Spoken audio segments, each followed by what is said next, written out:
Salut les amis, j'espère que vous allez bien. Dans cette vidéo, je vais vous expliquer le trade que j'ai exécuté la fois passée. C'est très important et parce que j'ai exécuté le trade, il y a beaucoup de personnes qui ont posé des questions. Pourquoi le marché n'a pas pris de l'inducement alors que j'ai exécuté le trade? Que dans mes vidéos, je dis souvent que si le marché ne prend l'inducement, moi je ne fais rien. Mais pourquoi est-ce que le marché n'a pas pris de l'inducement? J'ai exécuté le trade. Donc dans cette vidéo, je vais vous expliquer quelque chose de très important. Vous voyez, lorsque le marché est haussier comme ça, vous voyez, le marché est haussier comme ça, et le marché revient, et il prend, comment on appelle, le marché prend son inducement. Voilà, le marché prend l'inducement de cette manière, très bien. Donc lorsque le marché prend l'inducement ici, qui est la dernière correction de la structure comme ça, le marché prend l'inducement ici. Donc on va mettre IDM. Très bien. Et le marché, il est parti maintenant pour casser le plus haut. Voilà. C'est-à-dire le marché, il est parti pour casser le plus haut comme ça. Lorsque le marché casse le plus haut, donc on va mettre un plus haut. Donc les plus hauts, moi j'utilise HH. Voilà. Vous allez voir HH dans mes trucs que vous mettez BOS là. C'est moi j'utilise HH, c'est-à-dire pour désigner le plus haut. Voilà, très bien. Donc lorsque le marché casse le plus haut comme ça, si le marché ne fait pas une nouvelle correction avant de réintégrer la structure, là on n'a pas besoin de l'inducement avant d'intervenir dans cette zone, par exemple dans cette zone.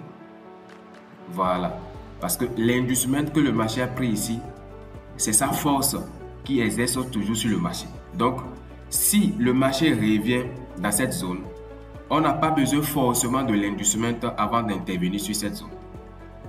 Voilà, on n'a pas besoin forcément de l'inducement. Il y a trois cas.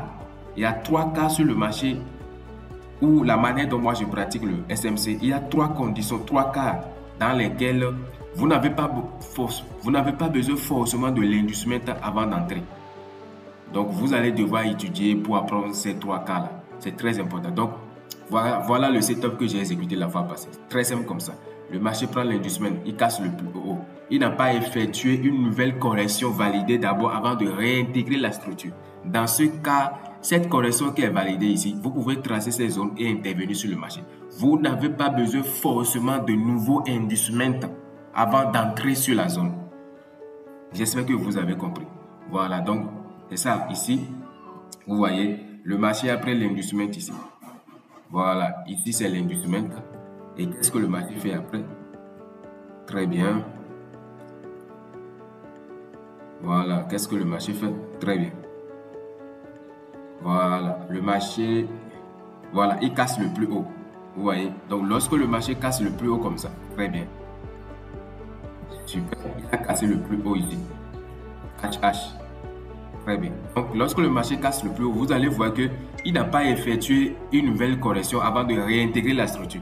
De ce fait, la zone ici, là, voilà, cette zone, vous pouvez tracer ce order block pour intervenir ici.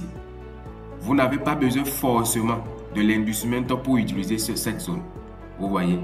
Et ce order block est validé et vous pouvez intervenir sur ça. Ça comporte de l'imbalance et c'est super. Donc, vous pouvez intervenir comme ça.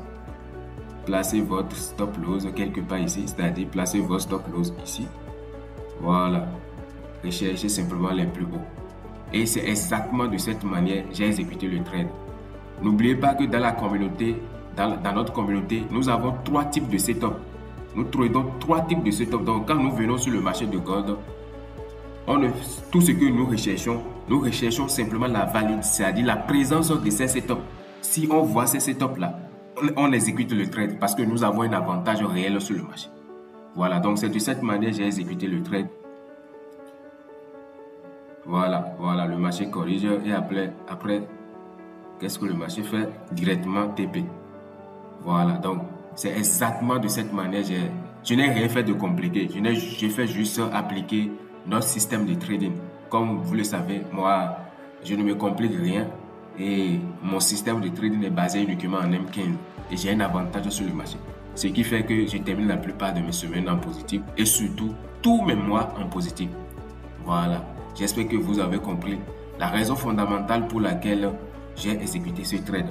En tout cas, si ma manière de trader le gold avec le SMC, ça vous plaît autant pour moi, si ça vous plaît et vous voulez vraiment atteindre la cohérence, je n'ai plus rien à prouver. La communauté TGB School est votre endroit propice pour apprendre la cohérence, pour pouvoir mener votre trading à un niveau élevé. Merci beaucoup et n'oubliez jamais, un vrai sniper ne meurt jamais. Merci.